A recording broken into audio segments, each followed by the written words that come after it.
নমস্কার, শিপ্রার রান্নাঘরে সকলকে স্বাগত জানিয়ে শুরু করছি। নতুন আরেকটি রেসিপি নিয়ে চলে এসেছি। চলুন তাহলে দেখে নিই আজকে কি রান্না করছি। আমাদের গাছে কয়েক থোকা লিচু এসেছিল। লিচুগুলো পাকানো যাচ্ছে না, পাখি কাঠবিড়ালি সব খেয়ে নিচ্ছে। শ্বশুরমশাই রাগ করে কয়েক থোকা লিচু পেড়ে নিয়ে এসেছে। লিচুগুলো কাঁচা রয়েছে, প্রচণ্ড টক, এমনি খাওয়া যায় না। একদিন মাখা করেছি, সবার খুব ভালো লেগেছে। তা সবাই বলছে লিচুগুলো দিয়ে টক রান্না করো, তাহলে খাওয়া যাবে। তাই আজ একটু লিচুর টক রান্না করেছি। সেই রেসিপিটাই আপনাদের সঙ্গে শেয়ার করছি। তাহলে চলুন দেখে নিন আমি কিভাবে লিচুর টক রান্না করেছি। লিচুর টক রান্না করার জন্য কাঁচা কাঁচা লিচু নিয়েছি, আর নিয়েছি পরিমাণ মতো চিনি, স্বাদ মতো লবণ, হলুদ। চাটনির মশলার জন্য নিয়েছি হাফ চামচ মৌরি, 2টো শুকনো লঙ্কা। ফোড়নের জন্য অল্প একটু সর্ষে। প্রথমে লিচুগুলোর খোসা ছাড়িয়ে নিচ্ছি।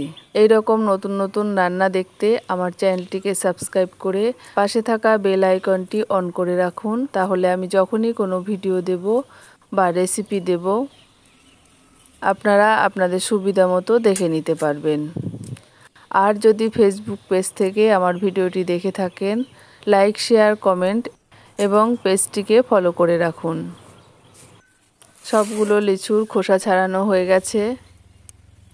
উনানে একটা কড়াই বসিয়ে দিয়েছি। কড়াইটা গরম হয়ে গেছে, এবার দিয়ে দিচ্ছি টকের মধ্যে একটা মশলা দেব, সেটা তৈরি করে নিচ্ছি। 2টো শুকনো লঙ্কা, হাফ চামচ মৌরি শুকনো কড়াতে ভেজে তুলে রাখছি। এটা চাটনি মশলার জন্য। হাফ চামচ মতো তেল দিয়ে দিচ্ছি। এর মধ্যে দিয়ে দিচ্ছি অল্প একটু সর্ষে। খোসা ছাড়ানো লিচুগুলো দিয়ে দিচ্ছি। একটু নেড়ে চেড়ে দিয়ে দিচ্ছি স্বাদ মতো লবণ, অল্প হলুদ দিচ্ছি।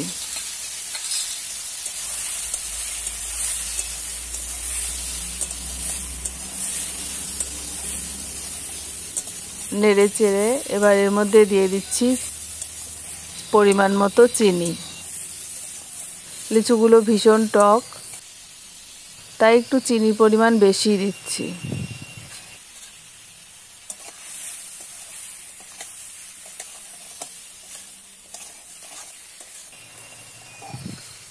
চিনি দিয়ে একটু সময় নাড়াচাড়া করে নিচ্ছি।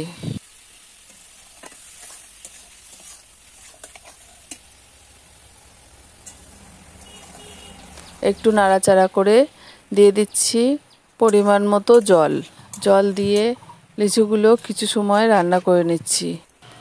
আজকের এই লিচুর টকের রেসিপিটি আপনাদের কেমন লাগলো অবশ্যই কমেন্ট করে জানাবেন।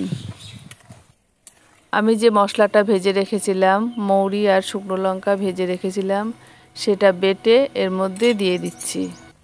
লিচুগুলো একটু নেড়ে চেড়ে, লিচুর টকটা প্রায় হয়ে এসেছে। এবার এর মধ্যে দিয়ে দিচ্ছি 2 চামচ মতো কাসুন দিয়ে নেড়ে চেড়ে অন্য একটি পাত্রে নামিয়ে নিচ্ছি। তৈরি হয়ে গেছে দুর্দান্ত স্বাদের লিচুর টক। এই দেখুন কত সুন্দর হয়েছে লিচুর টক। যেমন দেখতে সুন্দর হয়েছে, তেমন খেতেও সুন্দর হয়েছিল। আপনারাও এভাবে বাড়িতে একদিন ট্রাই করে দেখতে পারেন, আশা করি ভালো লাগবে। আজ এ পর্যন্তই, আবার দেখা হবে অন্য কোনো রেসিপি বা অন্য কোনো ভিডিওর সাথে। ততক্ষণ সবাই ভালো থাকবেন, সুস্থ থাকবেন, আর অবশ্যই লাইক, শেয়ার, কমেন্ট করে পাশে থাকবেন। ধন্যবাদ।